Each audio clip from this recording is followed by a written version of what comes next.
Hello, my name is Peter Cinnamon and you're very welcome to a podcast which is all about the Irish League. And with Storm Dara resigned to the history books finally, the Irish League returned to its regularly scheduled games this weekend, where there are big wins for some of the teams currently occupying the division's top spots. The Blues, they went thanks to some Cooper intervention, but could that connection soon be coming to an end? Dungannon heap late misery onto Ballymena. The Glens fight back to dispatch the Crews, and we take the time to ask, how did we get here when it comes to the Ports? After a no-frills victory for them over nine-man Cliftonville, solidify their ascent up the table and somewhat normalise big wins at Shamrock Park for the mid-Ulster men. We're back with a bow on top. It's your weekly edition of Kicking Match. Helping me navigate through the week that was is a man which I'm calling, at least, the voice of Portadown Football Club. You might know him better as the mysterious voice behind the camera asking Niall Curry questions after games. It's a return to the podcast for media man Jonny Dunlop. Hey, Peter. Usually I would be the harbinger of bad news, where if I'm asking you to go on the podcast in 2 weeks, that is going to be guaranteed. That is going to be at the end of a bad run, or you're going to have the worst result of your season. But you're coming on surely sky high, cloud nine. It has not been something that Portadown fans have felt for a queer number of years, but everything feels like it's coming up Millhouse when it comes to Shamrock Park these days. I think you've described it perfectly there, Peter. I think every Portadown supporter's loving life at the minute. We have far exceeded our wildest expectations, to be honest. Listen, I'm still somebody that will gladly accept 10th come the end of the season. So I will, but at the moment we're on the crest of a wave and we're enjoying it while it lasts. And like I say, everybody at Shamrock Park is on cloud nine at the moment. You cannot say that you would be happy with 10th the way things are going. I appreciate some people are over ambitious, some people are trying to be cute and coy. Is this interviewing Niall Curry? Is this rubbing off on you, where it's still every game at a time, and sure the aim still remains to stay up and that's all that matters? From my point of view, in the summer, I think the aim of the club, and I think if you ask 99.9% of supporters what do you want out of this season, I think every supporter would have said to you, I would like 10th, a comfortable 10th, not squeaky bum 10th. And for me, listen, that's still, if staying up is a priority, is the be all and end all, because as a club we have yo-yoed. I was speaking to someone the other day about, when was the last time you were finishing a season comfortably, not worrying either about having to gain promotion or having to escape relegation? COVID season aside, when there was no promotion or relegation, every other season has been the massive pressure of having to get promotion or having to stay up. So a comfortable 10th I will still be more than glad with at the end of the season, Peter. As things go on, that might well change. But even the thought of competing for the top six is outside of my wildest expectations. It's brilliant. Everybody's loving life. There's a real feel-good factor around the club that probably hasn't been there for the guts of a decade, I would imagine. I'll take what's going, but I'm not going to get too greedy. Well, I think it's something we'll dive into further later on the pod. It's been a good week for Portadown, and if I can budge in, I'd say it has been a really nice week for myself in Kicking Match Towers. If you don't know, last week I announced the first ever Kicking Match live show. It's not live recording, it's a one-off special. I put the tickets on sale and it's going really well. So if you guys are interested in being part of the very first Kicking Match Live, it's going to be in Pog Uglies in Belfast, real proper bang city centre location. Get there by public transport, no bother. You can do that. I've sold over 40% of the tickets, which is crazy. So get involved if you want to do that. The link is on pretty much all of the Kicking Match social media pages at the top. And I just want to say thank you so much to all people that jumped in early. I know, weirdly, as football fans, we're not, bar the big derbies, we're not used to buying tickets in early. We always kind of leave it last minute. We're bad for this. I think I'm bad for it. But if you want to do it, maybe paydays come around. I'd really appreciate it. And I want to give a shout out to somebody out there, and I think you probably know who you are. I'll not put you out here, but someone bought a ticket within 4 minutes of the podcast going live, which is absolutely mad. But I'm very thankful. And yeah, you can be a part of the show next March if you want. The link is in the right places. But Johnny, there's a bit of news before we get into the games, and funny enough, it's all dropping just as we get down to recording this. I think the one which will entice fans the most across the league is a story written up by Stephen Beacom in the Belfast Telegraph, centering around who I described last week as the best player in the league, and probably who I would give the best player of the half season to, and that is Linfield's Joel Cooper. Another good game for him on Saturday. There was talk before the transfer window closed in the summer that there had been an undisclosed club that was sniffing around, interested. We don't know if a bid did or did not come in. It has been suggested quite a lot that club might have been Larne. Now we're coming up to the point leading into Christmas. January is right round the corner, and Joel Cooper is out of contract at the end of the season.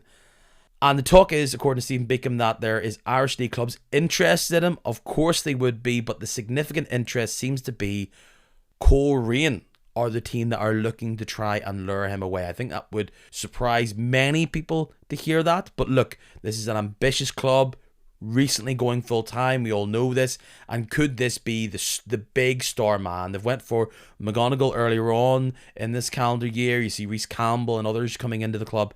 But a statement of intent, that would be something if it was Coleraine. I think, to move back ever so slightly on this story, I think this all comes with the murmurings that ultimately, like I said, he is out of contract. He would like to get as big a contract as possible, as anybody would. So is this another move from people surrounding him to push, going, look, other people may be involved. I want to get whatever this contract he wants, be it years, be it wages or whatever. We don't know what colour shirt he'll be playing in this time next season or come the summer. But there's one thing I don't think that is without any doubt, and that is any club in the league would like Joel Cooper, and he ain't coming for nothing. Yeah. Peter, I would agree there. I think he's probably on his day the best player in the Irish Premiership. That's completely. You told me that just before we came on air. That's completely stunned me. To be honest, not so much stunned me as in there's clubs interested in Joel Cooper, but more so that Coleraine seemed to be the club that's out there at the moment that Stephen Beacom has referred to. I could see the likes of a Larne being interested. I could see the likes of even a Derry City being interested in Joel Cooper. But I look at Coleraine and where they are at the minute, and they don't strike me as a match at this moment in time. You're talking there about Coleraine being an ambitious club, and they're went full time. And I suppose at some point they'll want to make that statement signing, that statement acquisition, a wee bit like Larne in the early days. I remember Larne, I think they signed Davy McDade from Cliftonville at a time when he was one of the top strikers in the league, and that was their statement signing. I know where you're coming from as well. When players are out of contract at these times, sometimes there can be a bit of I suppose from the outside looking in, a wee bit of an exaggeration about how much there's interest in from clubs, because arguably players want to get the best deal that they can for themselves. It's a short career, and you want to make the most of that while you can. I will go on record saying I will be absolutely stunned if Joel Cooper is in a Coleraine shirt within the next before the start of next season. I think he'll either sign a new deal at Linfield, which I think is the most likely thing that will happen, or else will end up at a Larne or a Derry City.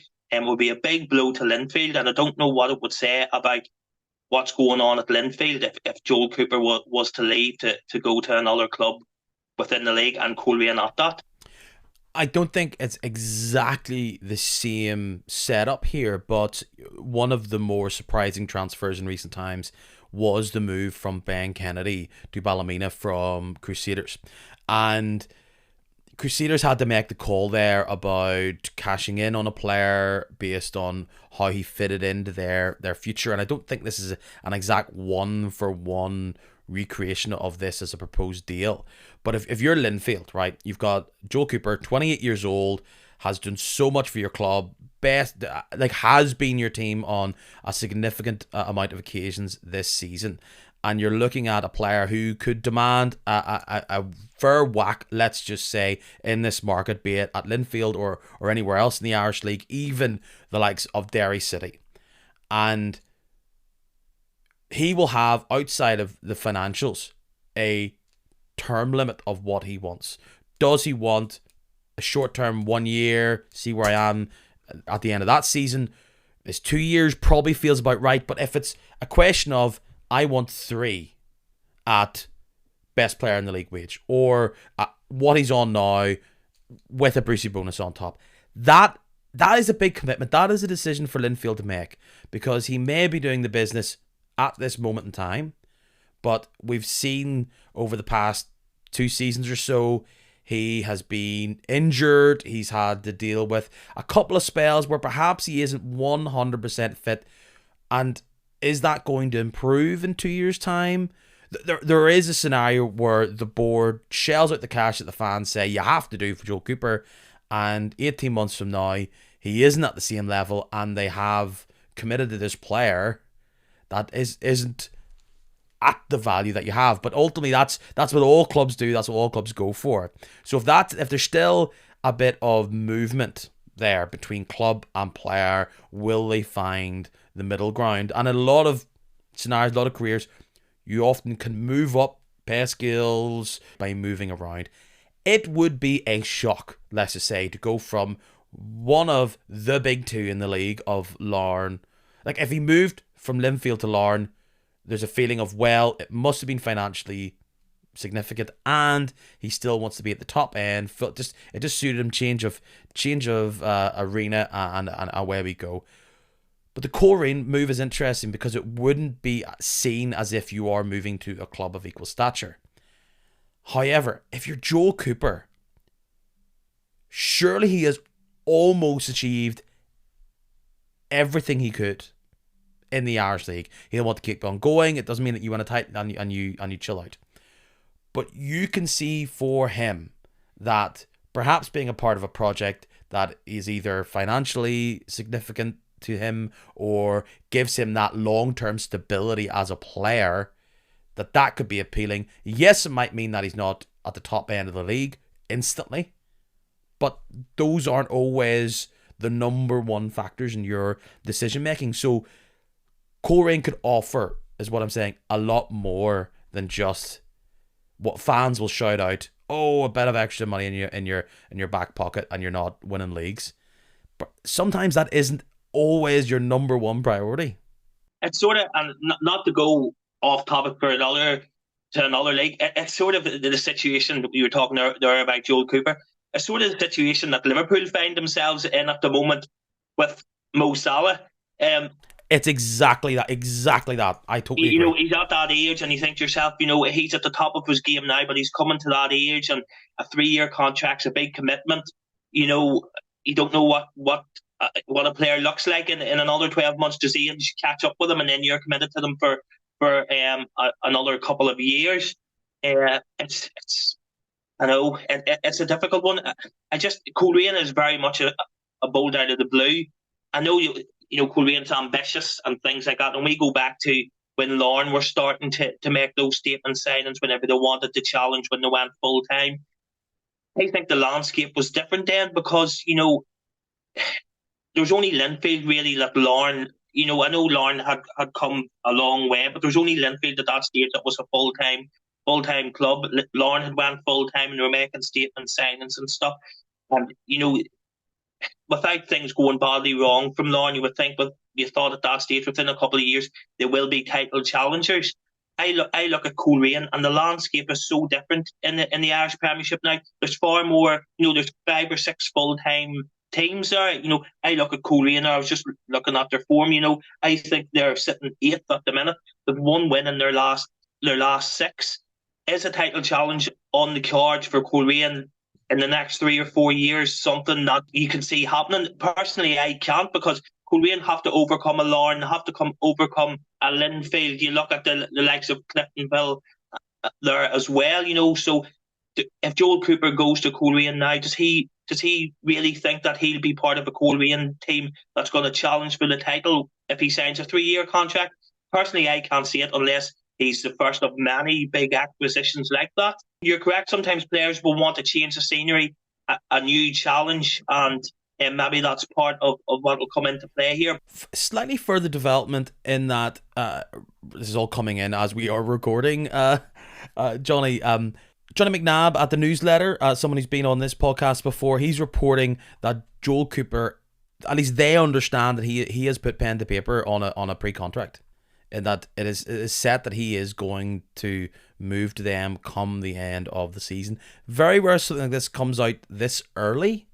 I can't claim to be super au fait on the absolute technicalities of pre-contracts, when they can be signed or when they cannot, but we've discussed the idea that this could be this team could come and love me here, Linfield, come and sign the deal that I would like.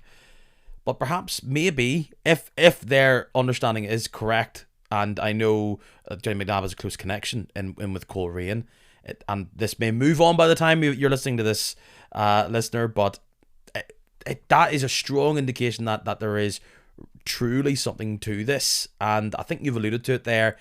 This would feel like the big statement from Coleraine. Isn't trying to go through the gears at a gentle pace.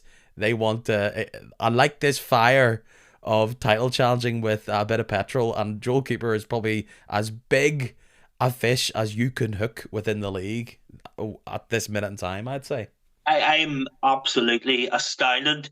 It's been a long time since there's been surprised. Now, I know it's not signed and sealed and we're going off reports, but I normally find within the Irish League, there's no smoke without fire. I normally feel that if journalists are reporting stories like that, it's pretty much a given.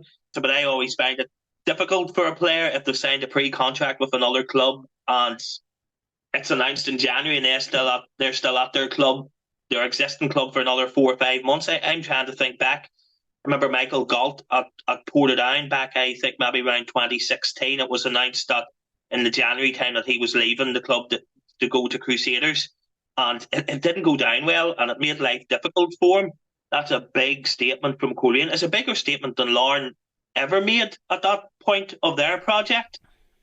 I agree. The Larne progression was bit by bit. There was the likes of Tommy Stewart, McDaid, Marty Donnelly moving there, but these were not, and this was the end of the championship and moving on, but it never was, we're going to take a Boyce, or we're going to take Heatley of 8 years ago. At 28, I've waxed lyrical about Joel Cooper on this podcast, and no doubt I will do that plenty of times in the future. And it is one of the many big twists and turns that we've seen in this league, if it does in fact move on, that he is wearing the blue and white of Coleraine. And just to quote, it is believed, is what is being reported here online on the newsletters, believed that Cooper has already agreed a pre-contract switch with the Showgrounds. Okay. Weird to talk about this because, of course, Linfield, what they do at the weekend, they beat out Coleraine. It's such a weird fixture where you would think it would be a bit more difficult and troubling for the Blues. But I think what every fan is talking about is that there's something beginning to build, that Linfield are taking control of the steering wheel, I'd say, of where this title is going to go. And people always say this isn't the best Linfield side ever, etc., but they just keep pushing teams aside. You talked about it there. Coleraine aren't on a great run of form, and they are taken apart by Linfield by some very excellent goals. Joel Cooper scoring one of them. Another week, another 3 points. That's exactly what Linfield want at this stage of the season. I said, was it last week or 2 weeks ago, that I think Linfield could have this league wrapped up by January if they get the right results, and so far they are chugging along very nicely. I would probably use the term chugging along, Peter, because I just think Linfield haven't. It's strange because they're sitting top of the league and they've got a decent wee cushion there, but David Healy still seems like a man under pressure, and there still seems to be somewhat, from what I see and hear, a bit of discontent with how Linfield are playing, how they've got there, and any other club would take that lead at the top of the league and would be over the moon with it. There just seems to be that sort of discontent at Linfield at the minute, even though they're sitting top with that cushion. Of course, Larne still have those games in hand. Sometimes to me, I think Larne have almost sacrificed the Premiership for their European exploits this season. They've maybe put all their eggs into that European basket, which maybe a wee bit foolishly, because listen, Larne were never going to get out of the group.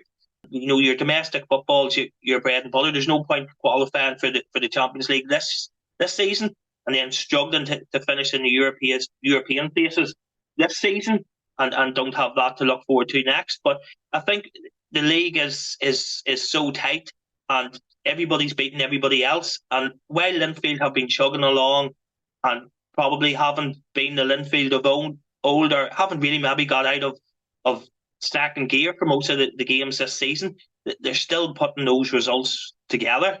I would be surprised if they're not league champions come the summer.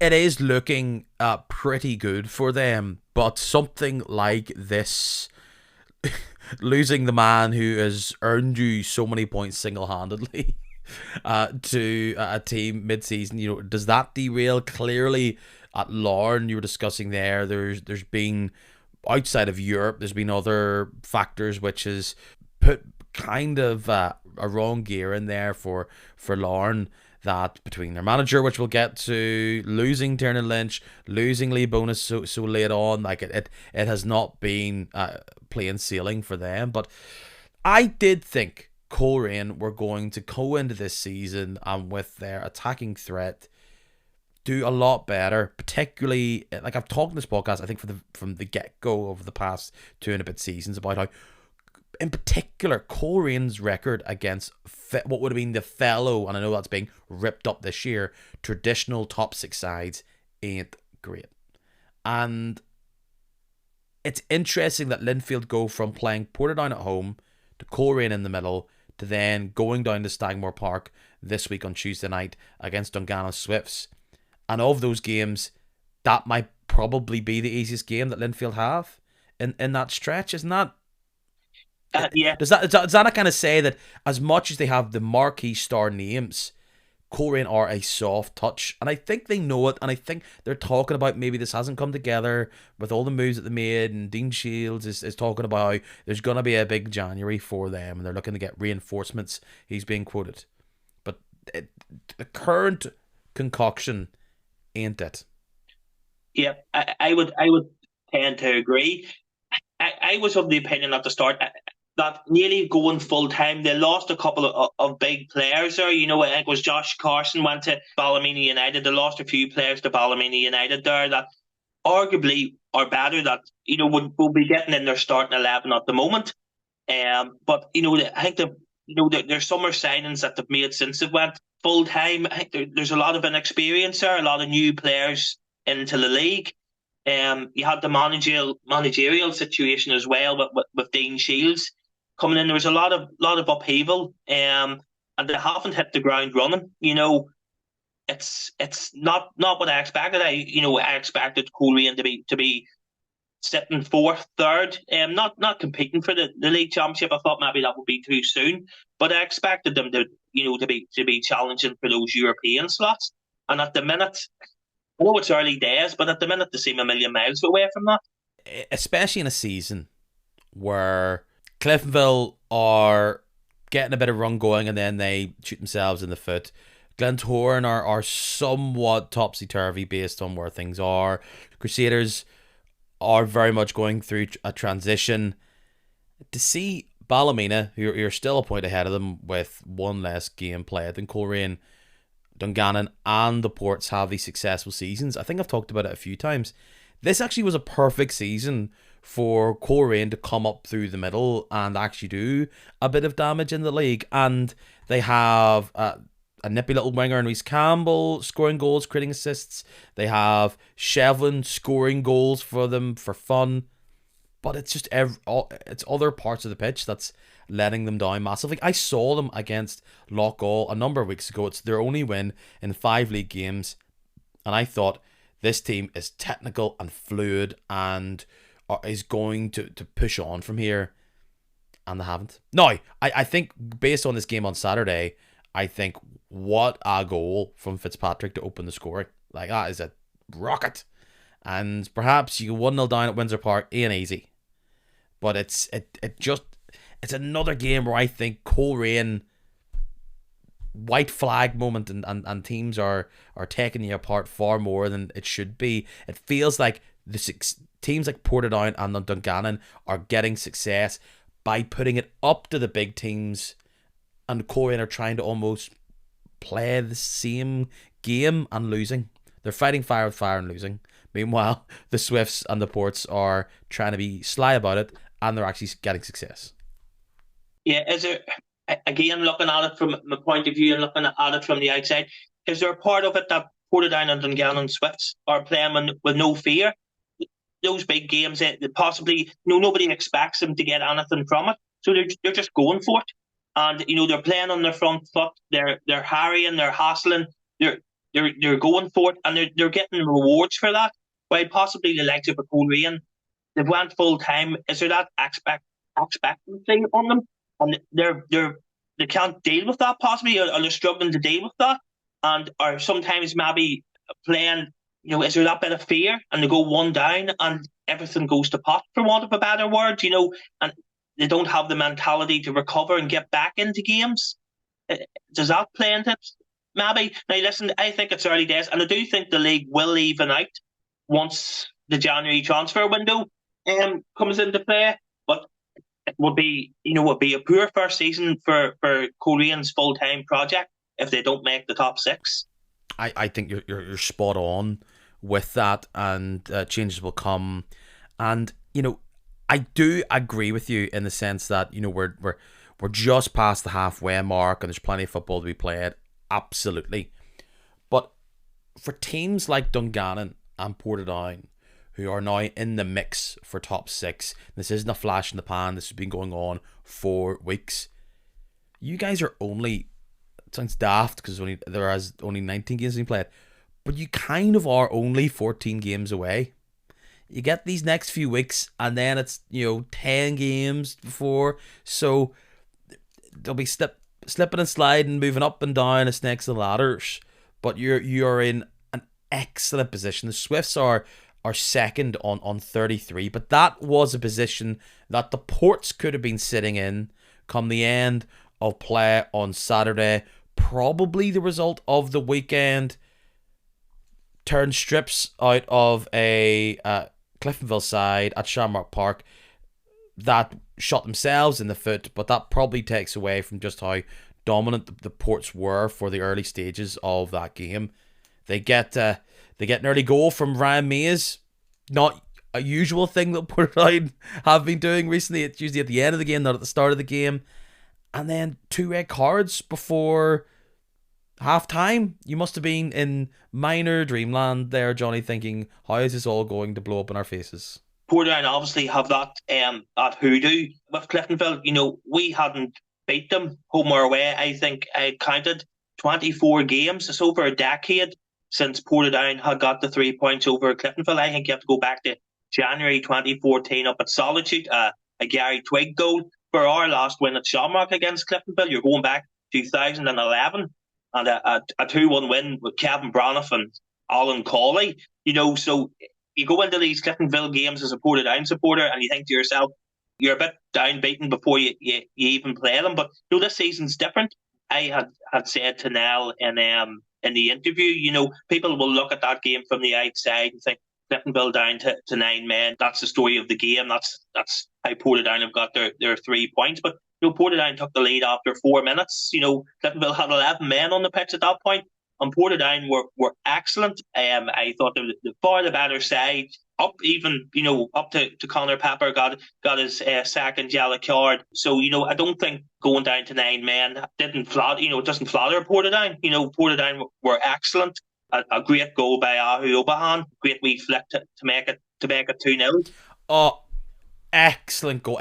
The thing about Shamrock Park, and it's the same at Ballymena, if you watch the club feed and then the BBC feed, it's they're on opposite ends of the ground, so you can watch the goals from both sides, and the Ubacan goal looks brilliant from both sides. Like if you miss that, you're getting a bollock at half time, but when it comes off, it looks like you're the best player going. Like It was a great piece of football that led up to it as well. It was a sensational finish. I think Ahu has been excellent for Portadown. He's went under the radar a wee bit, but he's been a brilliant acquisition for Portadown. He works his socks off, and he's scoring goals. I think then the game in the second half turned into a wee bit of a dead rubber.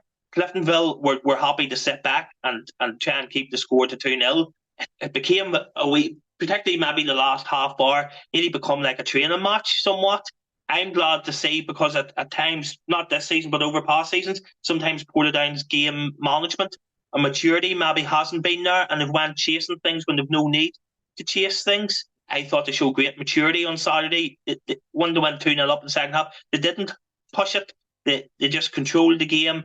They passed the ball about and were well worth their win. Because with the likes of Gormley on the pitch, or Hale on the pitch, 9 men or not, it just takes a breakaway.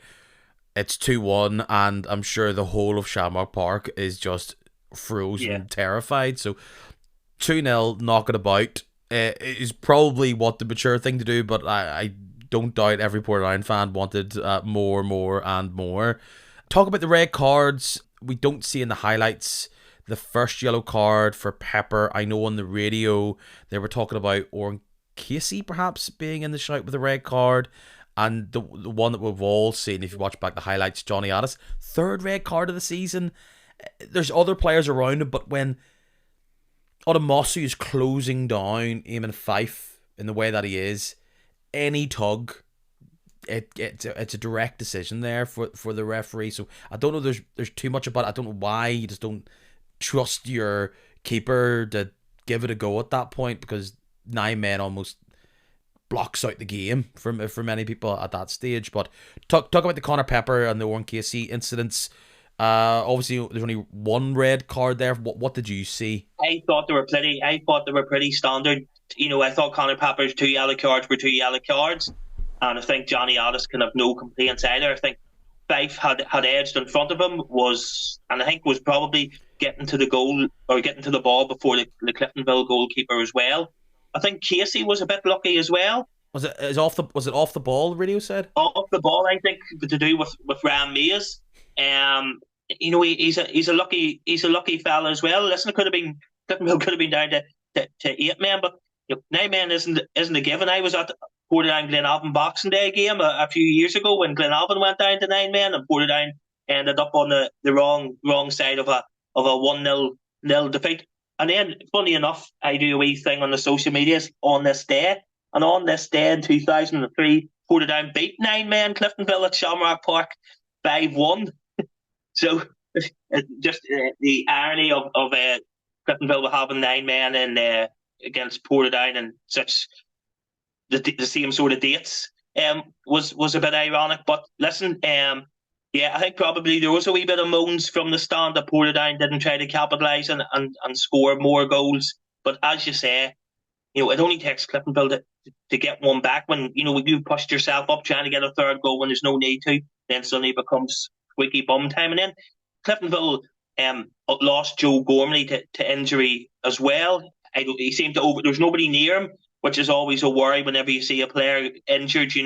I don't know if he's overstretched, if he's done his hamstring or groin or what he's done there. And then Cliftonville take off Rory Hale as well. So at that point that they think to themselves, they're putting up the white flag here and regroup and head for the next one. But it's another great 3 points for Portadown, and they're knocking records, not records for want of a better word, but I used to do the match previews for the site, and it used to be depressing when you would try to go into detail of the last time we won at Seaview, the last time you won at the Oval, the last time you beat Cliftonville. You were talking 5, 6, 7 years ago.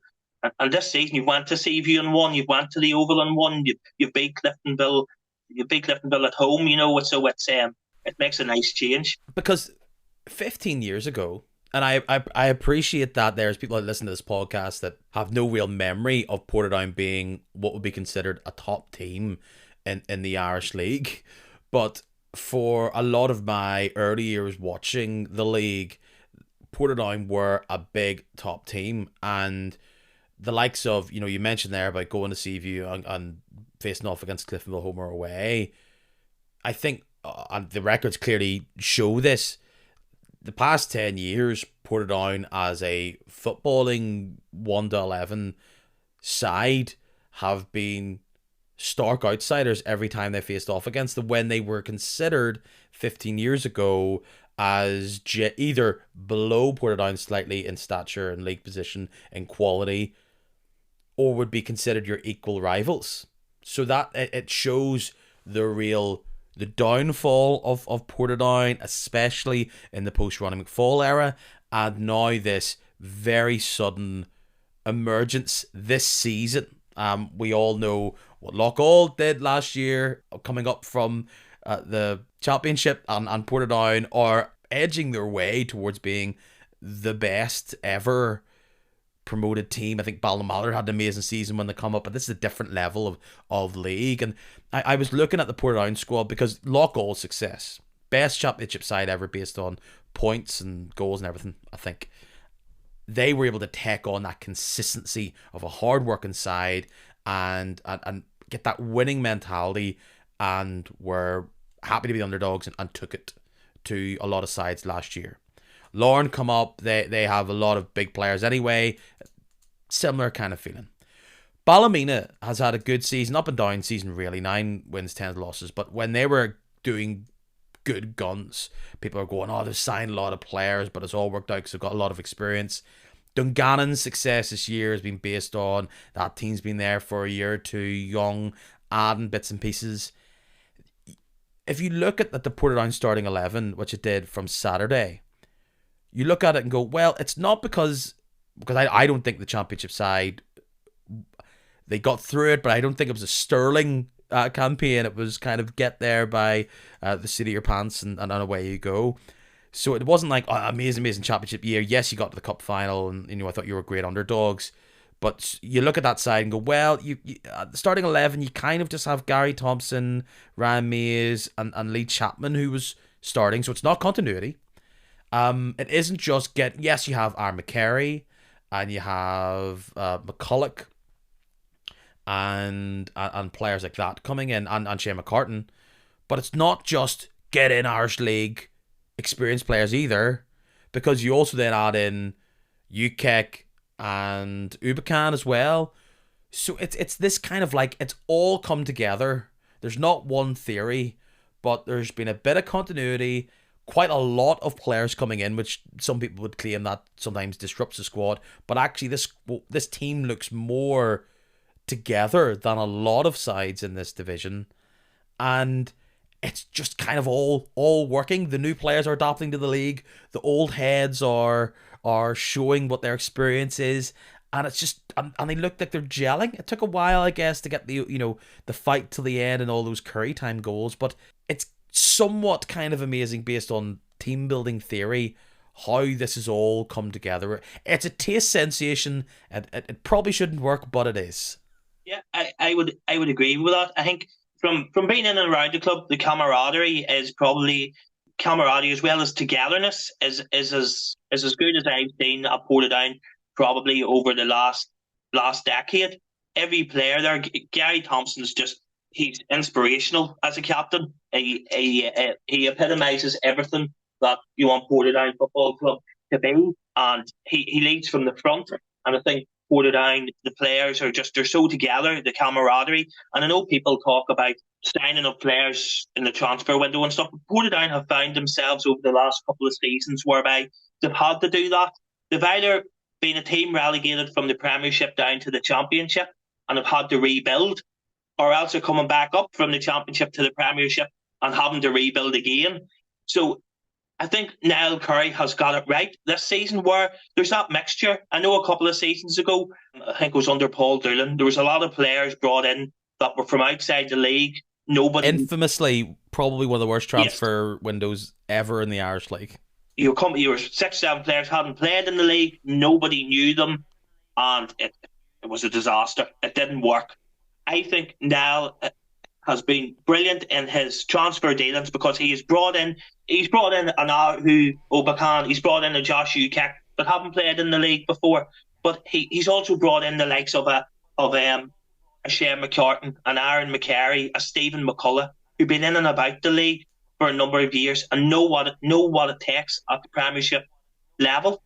And it's, I know I was looking through myself, funny enough, about the Portadown 11 started on Saturday from the Portadown 11 that started this time last year. And you're right, there's only a Lee Chapman, a Ryan Mays, Gary Thompson, and maybe an Eamon Fife there as well. And the rest are, have come into the club. The likes of Barra Salton-Top and Lewis McKinnon. Lewis McKinnon is a Rolls Royce of a player. I would arguably go to say he's been the signing of the season. Also, something that Niall's really good is giving players chances that maybe haven't. They've went to other Irish League clubs and it maybe hasn't worked out for them. The likes of Ben Wiley. It didn't work for him at Cliftonville. Now, his early form at Portadown, I think maybe there was a few doubts, but these last couple of games, he was man of the match. He got the sponsors man of the match on Saturday. He was excellent against Linfield as well. Is this another number 8 that you've just accidentally discovered can play there after Shane McCartan? I know, and that's another thing. I didn't think he played centre midfield, Ben Wiley. And that's another thing as well. We won on Saturday. We had no Shane McCartan, no Owen McCall. Luke Wilson looks like he's out for the season, as well. So Niall's making use of the squad. I know there's always people give a wry smile about Niall Curry transfer windows, that it's like 12 players in, 12 players out nearly every summer. Which I think is a fairly earned reputation, let's just say. But listen, it's worked. It's done his job. It's done his job this season. And he's had the squad. He's built that squad that can cope with the loss of a Shane McCartan, can cope with the loss of a Luke Wilson. We have experienced players on the bench here that we could turn to on Saturday, and a Paul McElroy, a Dougie Wilson, and an Aaron Trainer. And I think he's built a great squad, a great camaraderie. I don't know if this does a disservice, but I was thinking about this the other day. People talked about that Wimbledon, not in the football style of things, but that Wimbledon side in the 90s that used to punch way above their weight.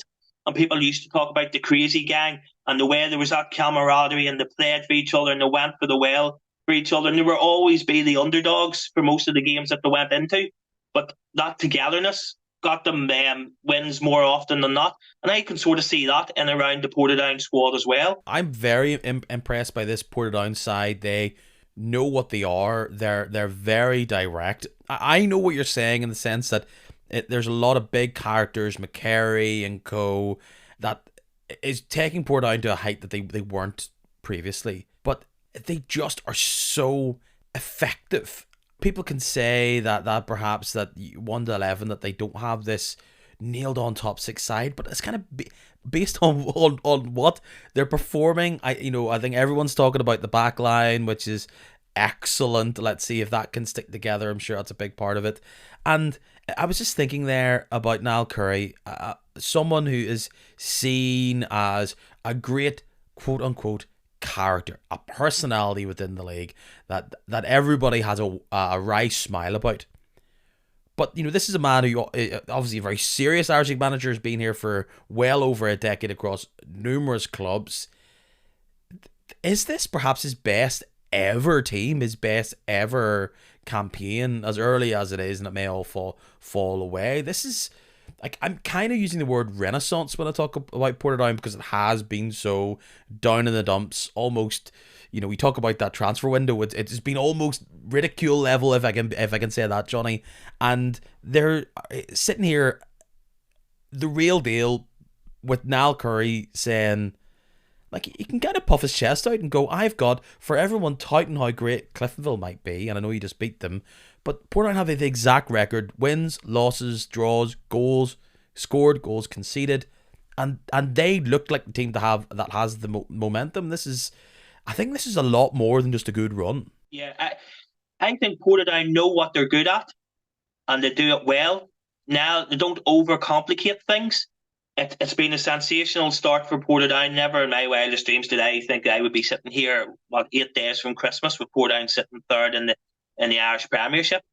I do think the league will level out. I don't expect Portadown to be sitting third in the Premiership come Easter time. So I don't. I think the big teams will dip into the transfer market in January. A top 6 place for Portadown is what a season that would even be. I think there has to be a sense of realism as well, and a wee bit of caution. I know Niall always beats on about it, that they don't look more than one game ahead, and they don't get above themselves. They stay humble. They know what they are and what's expected of them. It's been a dream so far. To go to Seaview and win, to go to the Oval and win, draws at home to Linfield, beating Cliftonville. It's been excellent. Who says Portadown don't go into the transfer window and try to improve things as well? And I know we talk about Niall's transfer wheeling and dealings and the quantity of players that come in and out. But to be fair to him at Portadown, most seasons he's been at that stage where he's had to build new squads nearly every summer for different leagues. And I think if Portadown are to stay up this season, I don't think that Niall Curry goes and adds 8 players in the summer. I think he's building the basis of a squad there that's for the long term rather than the short term. I had a look at this because I was thinking about what the site is. You're alluding to changes, and it seems to be, it's bit by bit as trickled out. So I tried to look at it all, and players who will be there next year, regardless of where you sit in the table. McCary just signed an away extension. I think McCartan's got more than 1 year deal. Ukek, Ubacan signed extensions. So, like, there's players who are locked in for this next year that you're not suddenly going, right, we need to find. You always want to add to your team, but as you said there, it doesn't look like it'll be a new team because you're adding to this fairly solid block of teams. People like I've been down there. I've seen the atmosphere. We all will remember what the big atmosphere that Portadown brought to the League Cup final. Are you noticing it through the gates of Shamrock Park that there's this new wave of fans? You're going out making all this noise. Do you see like the club is at a higher ebb than where they've been over this post McFall era? Yeah, certainly. Our attendances have been great this season at Shamrock Park. And one thing somebody was saying to me the other day, the amount of young supporters coming to Shamrock Park on a Saturday is probably at an all-time high. The atmosphere, the mid-Ulster derby there, a couple of weeks ago, I was at that. Was excellent. There's a fellow over Sam North that does the funny adventures on YouTube, and he had showcased the game and the atmosphere around it and everything, and it was absolutely brilliant. So it was great to see, because I don't want to harp back to it. I think even at the end of Ronnie's tenure, I think there was a bit of even apathy had sort of set in. I think probably as supporters we had been spoilt by those teams of the 90s and the noughties, and from that period of time, from maybe 2010 to 2015, you expected more than you were actually getting. And I think the support now, at this moment in time, the atmosphere is the best that it has been probably in 10, 15 years or more. Everybody has bought into it. I think Niall's a great character, a great face for the club as well. Everybody can relate to Niall. He's a word for everybody. Everybody wants to see him do well. He's from the town, and the players have all bought into it, and there's great connection between the supporters and the players as well. And our supporters just love to see players going out and giving 110% and just giving their all for the shirt. And if you give that, Portadown supporters will always back you 100%. The atmosphere couple of weeks ago up at Ballymena. The night we beat Ballymena 3-0. It was probably one of the best away atmospheres I've been at a Portadown match in a long, long time. Has there been a result this year, or perhaps you felt as though that isn't the case, but early on, if you go back to what me and the Around the Grounds boys were predicting at the start of the season, I mean, I think Ross is feeling very ill about the 12th place finish prediction. I did go for 10th. Has there been a result or game or moment where you thought, hold on, and I appreciate you're in the mode of, well, hopefully we'll be safe soon, where you're like, we could be something a bit more than bottom feeders in this league this year? Was there a game at all that kind of that clicked with you where you felt we might be on a different level? I think back now, there's obviously the Crusaders game was probably the first of the big scalps, for want of a better word, that we took. I go back to that game up at the showgrounds against Ballymena. Ballymena had went on a big long run. Now I think the run had come to an end a game or two before we played them. But that game up at Ballymena. Now I know it's Ballymena you don't regard as probably one of the big boys. You're not a Linfield, a Glentoran, a Cliftonville or anything like that. But that night it was just everything just seemed to click from the moment the match kicked off. Portadown played Ballymena off the park. They were excellent. Like I said, the one 3-0. It was at a point where Ben Kennedy seemed to score every week, and I barely heard his name. At one point, I didn't know. I thought Ben Kennedy had been substituted, and he was actually still on the pitch. And I think that night, the whole support probably thought to themselves, we have a team here. We have a team that can go places this season. That's a game, personally, that sticks out to me. Of course, we went to the Oval and won as well, and won a mid-Ulster derby there against Glenavon. I think one of the things as well was how we've reacted to defeats, because I was worried you'd have a good run and then you get a defeat, and that would knock you back. But we've bounced back, from games. I think, we lost to Glenavon, but I think it was the following week we went and beat Larne. I could forget that, but beating Larne, beating the champions at Shamrock Park as well, and a well-deserved victory that Sunday as well. So but that Ballymena match as a whole sticks out to me. But of course, there's wins over Larne, Glentoran, Cliftonville, Crusaders. But that Ballymena game for me. And you're still saying on 31 points, you don't feel like you're safe just yet. I'm going to give it to you. I think you are safe now, Johnny. If you say so, Peter. I'm going to echo what Graham May has said in was it the Belfast Telegraph or the newsletter? Until it's mathematically safe, Peter, I'll still be chewing my nails on a Saturday. Fair enough. You are 18 points off Loughgall in 12th. I guess Glenavon's probably the team you were looking at. It's 15 points off them, but you are only, if you're worried about that, you're 15 points away from Glenavon in 11th. You're only 10 points off Linfield, so you never know. The dream's there. Like I think Portadown are serious. I think the next few games you've got Crusaders coming up over the next while, Glentoran, that tricky game in the mid-Ulster derby as well on Boxing Day. Those are all key matchups. If you can come out of that with somewhere between 5 and 7 points, I think you just need to stick around. So look, I think Portadown's added a lot of unique flair, atmosphere, like colour to the league. Has been big. I think that draw against Linfield was like the first kind of big moment game of the season, of just everybody going crazy late on the goal, the roar and all that type of stuff. And there's a lot of things there, and I'm sure beating Cliftonville will be a big memory for yourselves. So yes, we will talk about Portadown loads over the next while. I do also want to give a bit of love to the Swifts. I know that I perhaps was someone that feels as though they were quite confident that they were going to do well, but that game against Ballymena, it's tricky. It's 0-0 for a long, long time. And you watch the highlights and it just was not going for them. They had all this attacking flair, all these big swift moves, and I just wasn't sticking in the net. There was big saves, there was hooks off the line, and I just took a penalty. And when you need a bit of luck, and you get it, that really helps your momentum. 50-50 on the penalty, if I'm being honest, but they were knocking on the door for a long time, and the Swifts jump ahead late. Now they play one more game than Cliftonville, Portadown, at same amount as Glentoran, so, but 33 points.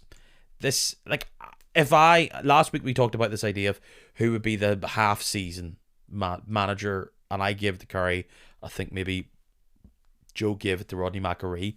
If things kept up, that will be some fight for that title come the end of the season of manager of the year, because both of them are doing amazing jobs, but in very different ways. Funny enough, it was just on the tip of my tongue. I think if Portadown or Dungannon Swifts were to finish in the top six, I think arguably you couldn't look past either Rodney McAree or Niall Curry for manager of the year. I think Rodney McAree has done an excellent job at Dungannon Swifts. From watching Portadown this season, I would go as far to say that Dungannon Swifts are the best team that I've seen Portadown come up against this season. Portadown stole a victory against them earlier on in the season at Shamrock Park. I think it was Ben Wiley scored a header in injury time, and then they beat us 2-0 up at Stangmore Park, and they absolutely played us off the park. And it was 0-0 at half-time, and if Dungannon had went in 4-0 up at half-time, I don't think it would have flattered them. I thought they were excellent. Rodney has them well drilled, good, young, strong, athletic side, and I just think he has worked wonders. And as I say, if both Portadown and Dungannon's finish in the top six, whoever finishes the highest between the two clubs, I think should be nailed on for manager of the year. It's a team that is taking over nicely. It looks as though that Adam Glennie, he was taken off against Crusaders a couple of weeks ago there, wearing signs that maybe that was going to be for a long time. He's back in the side. So that's a player who I was waxing lyrical about last week. He's sticking around. To shift to Ballymena, it used to be a trio of Ballymena, Portadown, Dungannon sticking around the top six. That is not the case for Ballymena anymore. I think, like Coleraine, they are looking to add to this side in January, and would probably have happily bit your hand off at the start of the season to be 7th, 11 points off 11th, and I've got 27 points on the board. But it's hard for them to look at this and feel like they start off the season poorly. They then go on a mega run, and then since then they've pretty much lost like another, what is it, like they've lost 10 games this season, so it's almost been 6 losses on the bounce. There's one win in about 7 games in the league, I think, and that was against Cliftonville. Look, you don't want to get too much in this, but based on the expectations that look to be up there in Ballymena, like, Irvin's under a bit of pressure to kind of turn this ship back around. You're right. Funny enough, I was just looking at their form. They're sitting 7. Like you said, only one win in their last 7 games. Does it coincide with Ben Kennedy dipping form?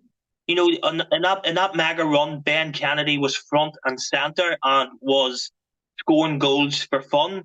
And it just seems that his form dip and Ballymena's form has coincided with that. That they have spent quite a bit of money. So, I would imagine Jim is under a bit of pressure there. It'll be interesting to see what they do in January, if they splash a wee bit more cash.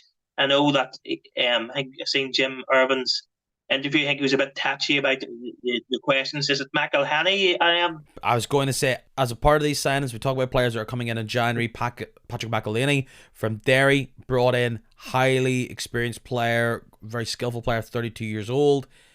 Jim Irvin was asked after the game by the BBC, Stephen Alexander, one of the many guests in this podcast, was the brave man who asked the question, and to say Jim had a firm look on his face is perhaps underselling it. He was very clear. McElhenney is a Ballymena player, and he's going to play for Ballymena. That's what he says. Now, all this speculation and talk that he might be going back to Derry in some sort of role within the backroom crew for Tiernan Lynch, It is exactly what I said it is. For now, it is talk, but it feels like a slight stumbling block for Ballymena, where there's all this. It's unneeded noise when they just need to be. Look, you allude to it. It's the Ben Kennedy thing. Yes, it's fallen away, but realistically, you talk to any Ballymena fan, and I think it's clear to see. You even watch the highlights. They need a striker. They need something different up top, because despite their defence holding firm against a very nippy little Dungannon Swift side, and in fact I reported on this game at Shamrock Park for the radio. I watched Portadown do very well against Ballymena, but Ballymena got 3 points because they had one swift move and they sealed the deal. But I think there's been occasions this season where Ballymena could have done that, should have done it, and would have got a draw or more wins or points this year. They just haven't had that piece up top, and they probably want that to come in ASAP. I suppose the whole McElhenney thing that you were talking about there isn't an issue if Ballymena are winning and they're on that mega run, but things like that suddenly become bigger issues whenever you're not doing well.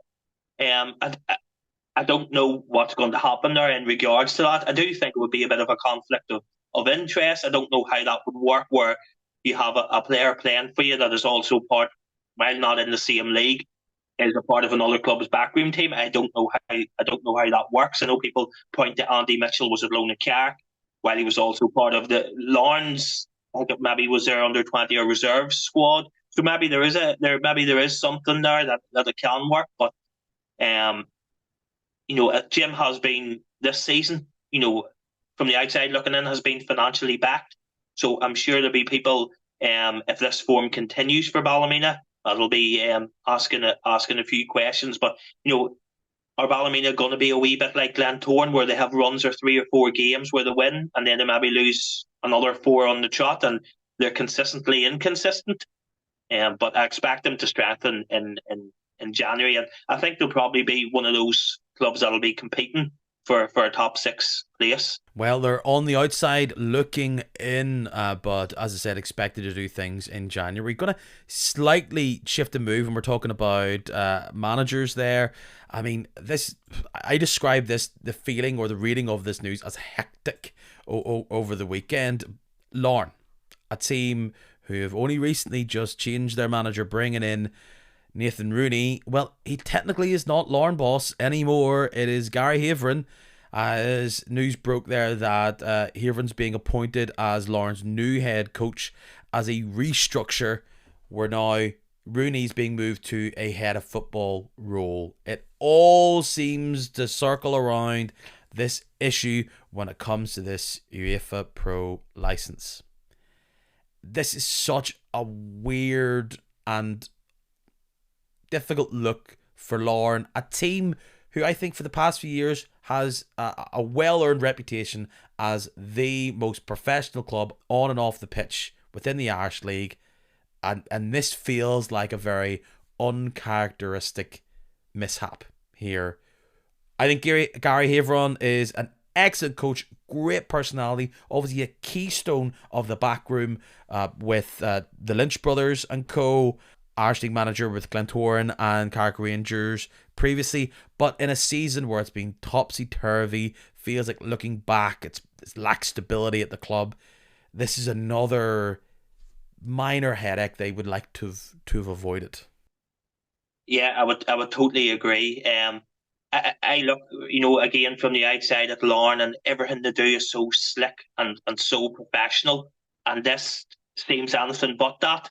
It's one of those things where I don't know the ins and outs of the licensing process, but you would imagine that a club of Larne's stature, a club of Larne's, being so professional, that they would have done their homework on this, and it just seems like a wee bit of a mess. And as a Portadown fan, Johnny, I'll say it's a. We know more yes, than this. You're a fan of a club that knows the importance of being across all dots, dotting your I's and crossing your T's, all that. And but you were right. It just seems a bit hectic, a bit messy, and probably something Larne didn't expect to have to deal with. Larne Chief Executive Niall Coleraine is quoted in the media. He's talking about how at the time of Nathan's appointment, Nathan, he says, believed his previous application to enroll on a pro license, curtailed by COVID-19, allowed him to satisfy the European licensing requirements in the UK. He currently has a number of applications pending to enroll in this process, and we will review our structures if and when this comes about. Let's not blow it out of proportion, but this has not been... Look, in the grand scheme of things, this is still probably an excellent season for Larne. I'm sure they would happily take this all those years in 2006 and 9 and 94, whatever. But this, again, usually they're so on it. This is just slightly embarrassing. I think they've had to walk this back. No doubt it will be their long-term intention once they get this all sorted out. And I don't know if it's really a quick fix in this stage. I'm sure Rooney will take up the post as originally intended. And he will still have a say in regards to how the club moves forward as his role of head of football. But it's Gary Haveren's job now to go in and do his best and try and get this Larne side back rocking and rolling. And their European campaign comes to an end this week against Ghent, which was really the most difficult game of the entire lot, I would say. And look, enjoy it. It's fun. It's been so weird watching a club do the whole European thing. I don't know what it was going to feel like. But I think a lot of the air came out of the balloon after the Shamrock Rovers result, watching it as an outsider to the Larne experience. But I think we'll truly understand. So it's felt like a bit of a damp squib, but I think we'll truly understand what this means for Larne coming into this January transfer window and maybe beyond. That's where we'll see where they can potentially stretch the muscles, and we all know what actually getting to Europe means for them. No game for them this past weekend in the league, as just them travelling back from Azerbaijan. So no more big troubles for them. And unfortunately, it looks as though unless something happens on Thursday, Larne is going to finish last in that big mega league phase in the Europa Conference League. Look, better to have loved and lost than never have loved before, but they were favourites to kind of finish last, and it's just like, it would have been nice if they didn't finish. But look, it's been topsy-turvy campaign. We move on, and we'll talk about their game coming up in a bit. But another team, let's talk about their manager situation. A manager who was facing a tiny bit of blowback from his fans over the past couple of weeks. Declan Devine, he's sticking around in East Belfast. Also just announced in the past few hours before this podcast started recording, he has signed a 2.5-year deal to remain at the Oval until 2027. I think this is a big statement from the hierarchy at Glentoran. That's them saying Devine is going to be our guy. He's in charge, so it's up to him now to create the squad in his image. I think coming in late last year, he was very much set up to be a transitional person. Can he earn the job? He then gets the job, but I still think based on how poorly in the end his brief time in charge of the club was, it wasn't his team. He was trying to pick up the pieces, really. He had a lot to prove this year. I wouldn't say if we were grading Glentoran's season so far, I think it's probably at a low B to a C kind of area, but big statement. And it was a big win from Glentoran on Friday. I thought going 1-0 down to the Cruise away from home, it must have been a here we go again. Especially after that Loughgall result, which I saw them play out 2 weeks beforehand. But come back. Was it 7 minutes they got those 3 goals? That's a real feel-good result for the Glens. But it's hard to get too excited about it because, just look at the stats. They usually do not follow this up with another win. They can go on a run, they've beat Linfield 3 times this season, but then go and draw with Loughgall in between those games, then go and win at Crusaders. But I think given Declan Devine that 2.5-year contract, I think Glentoran are trying to put some stability. They need a long-term plan, and I think that's what this contract, given Declan Devine this contract does. It allows him to go out and build the squad, and players know that they're coming to sign for him. and there's going to be a long-term plan there. So it'll be interesting to see how that works out. But Glentoran, they do need to put a bit of consistency to their game this season.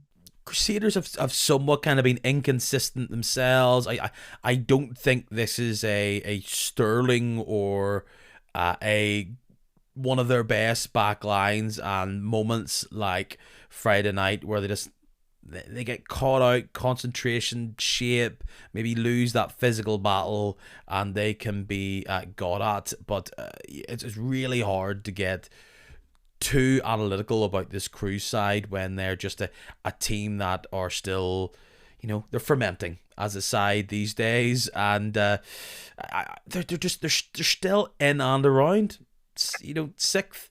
They've played 18 games, the second fewest outside of Lard on 14, and they're still top six. They're still within a couple of wins.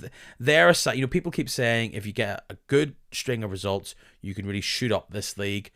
And Crusaders seem to just be floating around that area, up and down around that metaphorical dotted line of the top six. And until something kind of changes, it feels like this is just the way they're going to go. It's going to be good result, bad result, and they will be very much that middling club until they go on the run. Of course, they have great quality players and Laurie and Offer, now like Franklin and all the rest. They have the experience, but it's games like that against Glentoran where you can see that they're just not the same side they were a number of years ago. They're very much a team in transition. I would say, lots of the Crusaders, over the last 10 years have always been there or thereabouts, a staple of the top six, maybe even the top four. But it does feel like a lot of their best players are coming to the end of, they're coming to their twilight years all at the same time. Looking there at Jordan Forsyth, Jordan Owens, Philip Laurie. I know BJ Burns is out at the moment as well. Johnny Tuffy. There's a lot of players there, the wrong side of 30. And I do think Crusaders will, over this next couple of years, Declan Cadell will have to rebuild. And I think we're probably seeing why he's having to do that. And at the moment, I think you're right. Crusaders are hovering between the top six, that sixth, seventh position. And it could be one of those teams that fall out of the top six this season. But I think Declan Cadell has a big job on his hands to you look at that experience and those those players that's used to winning, league championships. Jordan Owens, Philip Laurie, they've been there and done that, and having to replace those players, it's no mean feat, and it's a difficult job that Declan Cadell will have on his hands. They're a side where they're you look at their bench and you're thinking Brandon Downey, Ryan Donnelly, Billy Vance. These are not players that are well known, or probably most Irish League fans even have a clue who they are based on just on name recognition. But they are, it's part of the MO of this team. They're blooding them, and when you do that, you're probably going to have results like this. It'll be an interesting January for them, I think. Do they just add a bit more bulk to the squad, or do they just keep with the process? I think you're right. Until a run comes around, they do look like prime candidates to maybe drop out of the top six. Is there potential green shoots in this lock all push? I mean, a great result against Glentoran 2 weeks ago before the storm, and they follow that up with a huge point against Carrick Rangers, a team that's hard to play against. 2 penalty saves. That's everything's going your way when you get out of there, and they could have maybe sneaked all 3 points if they were just a little bit more composed at the end of the matchup. 0-0 is how it ended. You'll be slightly disappointed if you're Carrick Rangers, thinking that was a chance for us to put a bit of distance between ourselves and Glenavon, especially with Glenavon not playing. When you're against the bottom side, that's 2 points that would make them feel a lot better about a little gap they're trying to create between them and the 11th place team from mid-Ulster. 4 or 5 weeks ago, I thought that all were dead and buried. To be honest, I thought, and I know they still have a bit of a gap, but they've started to put some. There's shoots there, as you say. They beat Glenavon. That draw with Glentoran, going away to Carrick, on Saturday as well. It was at Taylor's Avenue, wasn't it? Going away to Carrick. Listen, Carrick's never an easy place to go and get points. Especially if you're sitting at the foot of the table. I do think they have probably left it a bit too late, to put a run together. But listen, until it's mathematically possible, you keep on going, and you don't know what's going to happen. But I think Carrick will be disappointed as well. They would have been looking to get those 3 points at home to the bottom side, and try and drag Glenavon back a bit further. But no, Legal have surprised me over recent weeks with some of those results that they have pulled out of the bag. We played them up at Shamrock a few weeks ago now. We won 1-0. I think Stephen McCullough scored a free kick pretty early on, but Legal were very unlucky not to come away with anything from that game. They were really, probably were well worthy of a draw. So they're not as dead and buried as I thought they were, but I still don't see them catching a Carrick or a Glenavon, to be honest with you. Glenavon are the team that look to be, maybe they'll fall right down the middle of it all, but particularly the next few weeks could help define, are they Carrick chasers? Could they be Carrick chasers, or are they going to be running away from Loughgall? That's going to be their aim week to week.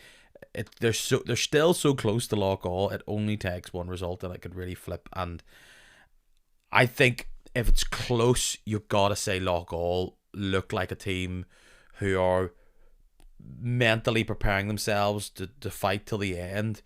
You don't, like Glenavon, currently in their current situation, and we haven't seen them play too much under Paddy McLaughlin, and we don't know what they're going to add in January. It's obviously their intention to add some more, but Jonny, as a team who has been about there, you kind of know what I'm talking about, in that being a big team down there, the fear is almost more terrifying than a Loughgall thinking, we can give this a go, and if it doesn't work out, we'll dust ourselves down and give it another go. But Loughgall will play with less fear, I would imagine, if it starts to get tight between them and the Lurgan Blues. Yeah, I would. Unfortunately, I've been there. I've had the fear quite a number of times over the last number of years, and it's just, if you're a more established club, a bigger club, as in a Glenavon, there's so much to lose by going down, and I don't know if that works to your advantage, because you know how much is riding on staying up. Do you have that urgency about you, or does that work to your disadvantage, where it all comes down to the players, your squad, their mentality? Because listen, the Championship's a great league, but if you're a Premiership club, it's definitely not where you want to be. So it's not, and I look there too at Loughgall. It's difficult when you're down at the bottom as well to try and sign those players to improve you, because players they're wary of committing for a team fighting in the relegation zone, because if they're, you want to sign an established Premiership players to try and help you get out of that predicament, but those players will also want security that, if I sign for a Glenavon or Loughgall, what happens if we, not so much at Loughgall, but if I sign for a Glenavon or a Carrick or whoever is down in those positions, what happens if we go down to the Championship? What happens to me as a player? I've committed to you as a Premiership team. So, it's difficult to sign better players in the January window if you're down in those positions. You're maybe more focused on loan signings, maybe is your way to go. But it's definitely not somewhere that you want to be, especially a club of the size of Glenavon, for instance. I was in the experience of the Championship last season, and you're everybody's cup final if you go down, and it's, people think you just come and you bounce straight up if you're a big team, and let me tell you, that is certainly not the case. You're everybody's scalp, you're everybody's cup final, and there's not much in terms of away support. that come through the turnstiles in relation to your financial situation and everything like that as well. So, no, it's not a nice place to be. But I fully expect Glenavon to improve under Paddy McLaughlin, and it's difficult, but I can't see them. I can see them pulling away, in the second half of the season.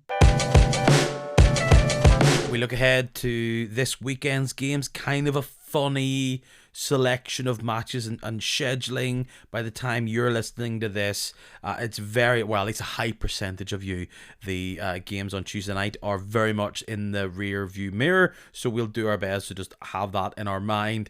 I'm talking about the Swifts hosting Linfield, Glenavon hosting Crusaders. We'll not talk about those games too much because they'll be there, but do you look at now the likes of Dungannon Swifts against Linfield and think, like, you're paying attention to Dungannon Swifts games more than you used to for a completely different reason? You're correct. Who would have thought, as I say, mid-December, that Dungannon Swifts against Linfield is your top two clash, top of the table clash. It'll be definitely an interesting game. A win would be some statement for Dungannon Swifts. So it would, but I think Linfield have a pretty decent record up at Stangmore, but it's definitely a game to keep an eye on. So with those having been in the past for you probably, or coming up shortly, we look ahead to this weekend. We have 4 games on Saturday and the one on Monday. The Monday game being, let's just do it, Swifts against Larne. Larne will have played Ghent at home, quote unquote, at Windsor Park. Very likely to be a defeat, and they bow out of Europe. Larne's, as you know, Johnny, their record post-Europe is not good. So Dungannon catch them at potentially a great time. At home as well. We all know the history between these sides in recent times. Dungannon were one of the first canaries in the coal mine this season to say this Larne side might not be as hot as you think they are with that win. And yes, how they play against Linfield will be a factor, but as its own separate one-off game, I just like the Swifts at the minute. I don't know if they're a good match for Larne. Larne potentially are lacking goals. Swifts are anything but. It's probably going to be a 1-1 draw for me, but I could see a 2-0 win again for the Swifts, which really would be we're a real deal here. It's a really tough one to call. I do think the European factor plays into it for Larne. As you say, Swifts went up to Stangmore earlier on in the season and blew Larne away. I think they won 3-0 possibly. So Swifts have nothing to fear. It's 2 big back-to-back games for Dungannon. You know what it is? Imagine they get 4 points, yeah. Johnny. It's been something I've slightly tried to not get too excited about, but genuinely, if Dungannon can get a result against Linfield and other teams can get wins, I know it's stupid to say, but I mean Dungannon and Portadown just look slightly fearless, and you'll not want me to say it, but just they can make it interesting is what I would say. Definitely. I'll not say it outright, but I think people know what I'm saying. It could get spicy. It could. And listen, isn't it brilliant that it's something different this season? It's not the status quo. It's not the same teams. I know Linfield sitting top, but it's not just the same 4 or 5 teams. It's brilliant to see, and each week at the moment in the Sports Direct Premiership, it's hard to call results. Every game can go either way.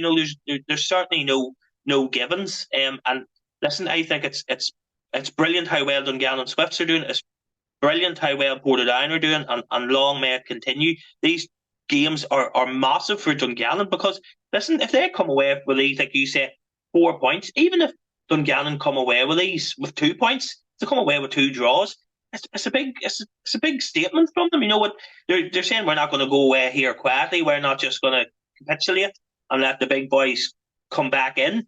The same with Portadown. So it's definitely interesting. And there's no better time for the Swifts to have Lauren than off the back of a long travelling in Europe.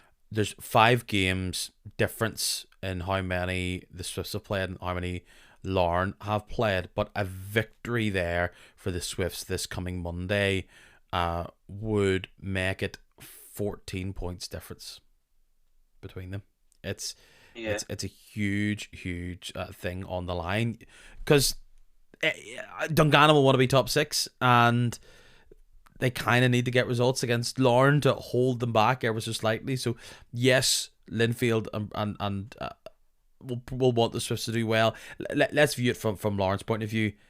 I'm not saying a loss to Dungannon means it's all over, but I mean they are just making it so hard for themselves that they at some point these games are going to become must win.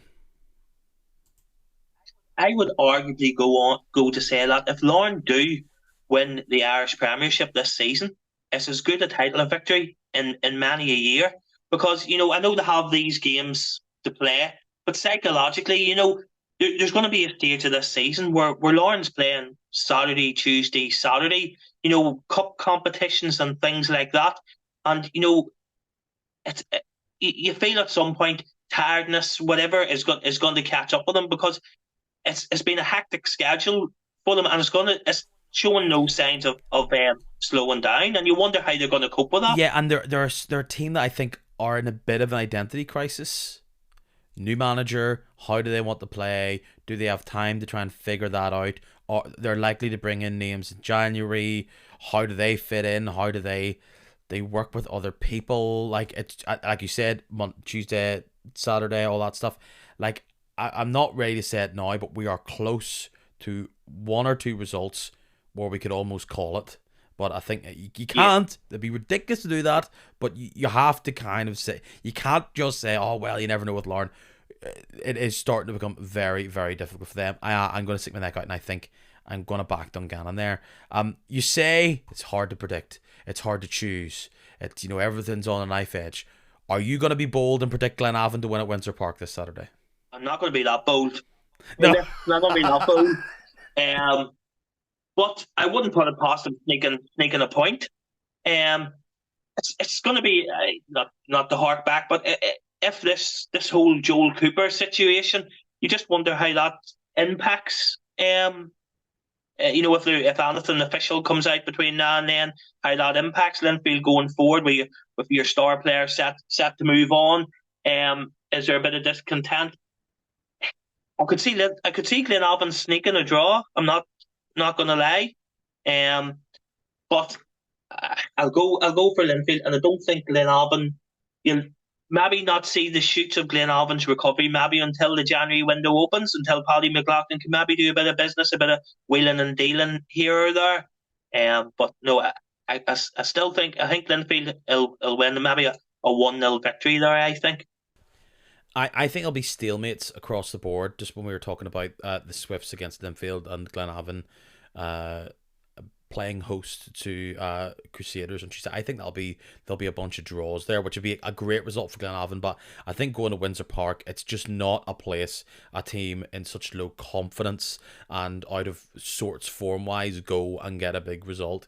It probably would rank as the surprise of the season if they were to get it. I think Linfield could maybe mess around, but I think they'll maybe score 2 in the first half, and I think they'll take care of business fairly quickly there.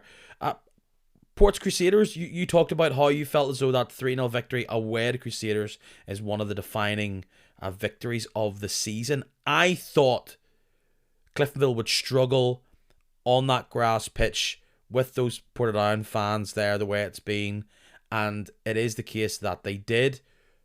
Crusaders seems like a team of that exact same mould. Not on a tight pitch, not on 3G.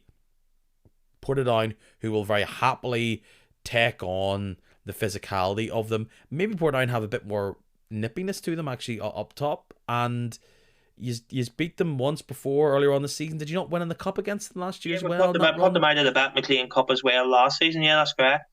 It's 1-0 Ports for me. I maybe that's not what you want to hear, Johnny, because I've been predicting Ports to lose all the time and they keep winning or getting good results. But I don't know what the bookies would say, but you'd have to go Ports, the informed team, are probably a good matchup physically. It's in their house, which they're good at. They're really good at Shalimar Park this year. It would be a turn up for the books for the Crews to do well. They have talent, but I think this is Ports to win. I'm sticking with it. 1-2-0 Ports. Yeah, 1-0. I can I sort of feel the same way as you there. I think Crusaders maybe confidence isn't at the highest at the moment. They're coming off that defeat to Glentoran. Portadown have their tails up in good form. Um, yeah, I can see a 2-0 win for Portadown. Going to be a bit optimistic, yeah. 2-0 Portadown. I'm going to go for. Cliftonville, Glentoran, like that goal from Jordan Jenkins early on in that game at the Oval, was it kind of like early autumn whopper? Probably is my goal of the season so far, and they have a chance to do it again. But Cliftonville go into this game, Alice red card, Pepper red card. Is Gormley hamstrung? Would you say, like, is he out injured? It's a big ask for Cliftonville. I appreciate its solitude, but I don't see a runaway win for Cliftonville, even though Glentoran can often capitulate there. Maybe this is just a nothing 1-1 or 0-0, but there's a good opportunity for Glentoran to get the early goal and stamp their authority on a game for the first time in a while. It isn't against the Blues. Yeah, you were saying there about the players that Cliftonville are missing. Um, from looking at Joe Gormley limping off on Saturday, I would say he's very much a doubt. For this Saturday, I think I can see a Glentoran win. Glentoran again have their tails up. New contract for Declan Devine, as we were talking about earlier on. I can see a 2-1 win for Glentoran at Solitude. Yeah, I'm gonna go 1-1, but I kind of think Glen should win that just based on maybe Cliftonville need to bounce back there. Helps that to Solitude, but I know I will stick with Glentoran. And finally, Ballymena go to Lakeview Park to play against Johnny. Look all. So why I've noticed this, right? Is it a local thing? Is everybody pronouncing Lockall incorrect? Why is your Lockall pronunciation so rapid? I think it must be. My wife often says this to me about the way I pronounce Look all. I think it's a country thing, Peter. I'm out from the sticks originally, so I think Okay. that's where the pronunciation of Look all comes from. Because I haven't heard many other people call it Lockall like very quickly. I see Lockall quite a fair bit, so fair enough. I just thought I would ask in case we all are stupid. I got re-corrected recently about Yoli, that I was getting a wee bit too keen on the Geoli when it was Yoli, so we can all be wrong. But I don't know, maybe we all are here, Johnny. I think it's a great opportunity for Lockall to win. I think this is going to be 3-1 Lockall. I don't know. I think they will be open. I think they will give it a go. And yes, Ballymena are difficult to score against, but at Lakeview Park in particular, Ballymena will need to push themselves out. And it's rarely a 0-0 when Lockall are involved. So I know they're just off a 0-0, but I kind of 3-1's my prediction for Lockall, and the big hype train starts to rev back up.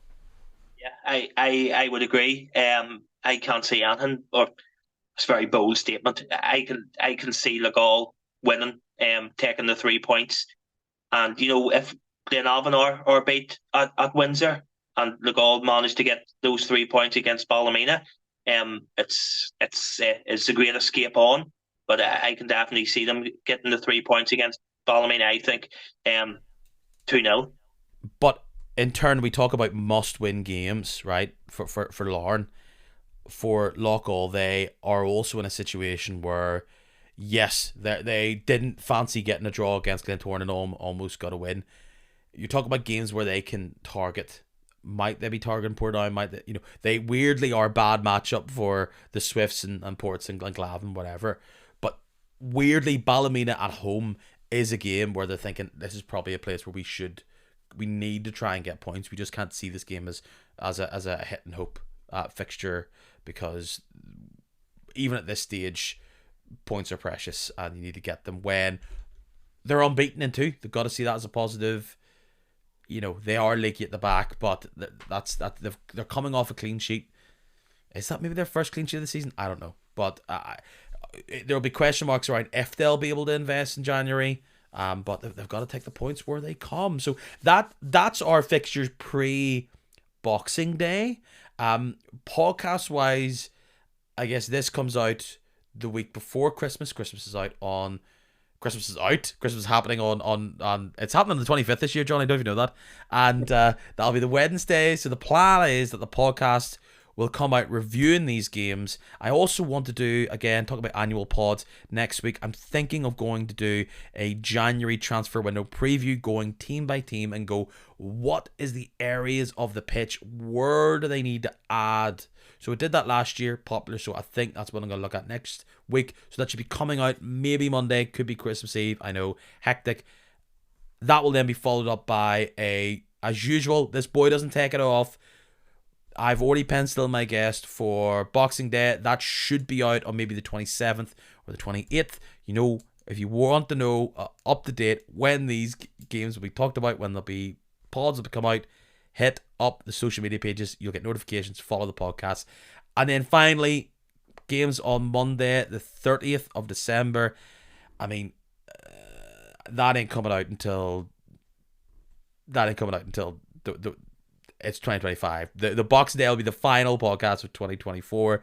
I will not be doing it New Year's Eve, first, whatever, back to work. So we'll have to figure out when that is. But that's all in the future. Let's talk about the now. Johnny, I'm going to put this question to you. Would you accept a loss to Glenavon if I guaranteed you a top 6 finish? Or would you just like the openness of both those things? Oh, what a question, Peter, what a question. I'm trying to think of our last Boxing Day victory against Glenavon. Jesus, it's a long time. But I would take small term pain for long time gain. So I would take a defeat in Boxing Day if it meant Portadown finished in the top 6, Peter. Wow. No, have to look at the bigger picture. That's fair enough. It could work out that you lose and miss out on both. But look, that's for next week. The preview, Johnny, it's great to have you on this week. I think it was really nice to spend a bit of time about a club who's obviously been out of the league, hasn't really had a great time during the period that this podcast has existed. Spend a bit of time and talk about where this Portadown push has come from. And of course, your analysis of all the other clubs was excellent as well. Of course, people will know you as I talked at the top of the podcast, is the voice of Portadown. I often think with Mr. David Jeffrey that he's doing the absolutely delighted with a wink and a nod. Are you giving the big stacks to the commentary? Do you know, that's going to be... People must go to you, Johnny, any clips this week of you losing your mind to a Shea McCartan goal from 300 yards out? Like, is there a classic goal that started this trend off? I don't think there was. Now I'm still waiting on the insurance bills coming through to my house from that Sunday for windows maybe shattering down the Brownstown Road, Peter. But it was like somebody I was talking to a couple of weeks ago. I had to commentate in Portadown getting beat 4-1 by Andy United last season, and had to commentate on Newington, I think, winning 4-0 at Shamrock Park as well.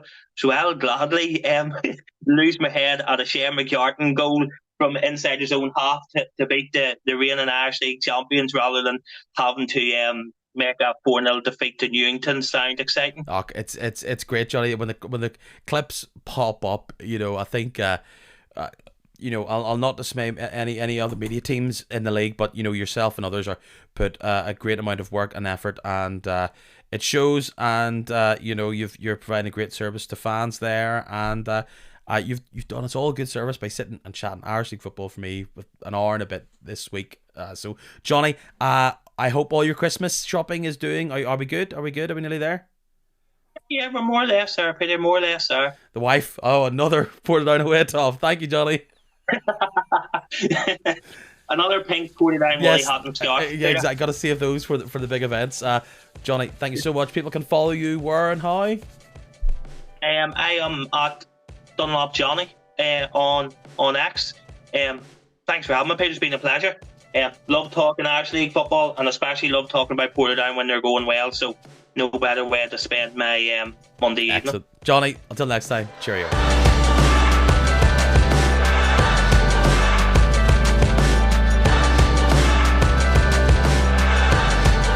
Don't claim I never tell you when the schedule is. I've been pretty good sticking to the Tuesday evening. Sometimes I give you the odd Monday podcast as well, but to be honest, a little old Wednesday followed by a Monday game has kind of made it a wee bit awkward for me this year, but we will power on. We will keep delivering you big podcasts over this very busy period. Thank you very much for listening through all of this. I'm going to have to do a wee plug at the end. Of course, you got to follow the podcast on whatever your subscription form is, whatever your player is, Spotify, Apple Podcasts.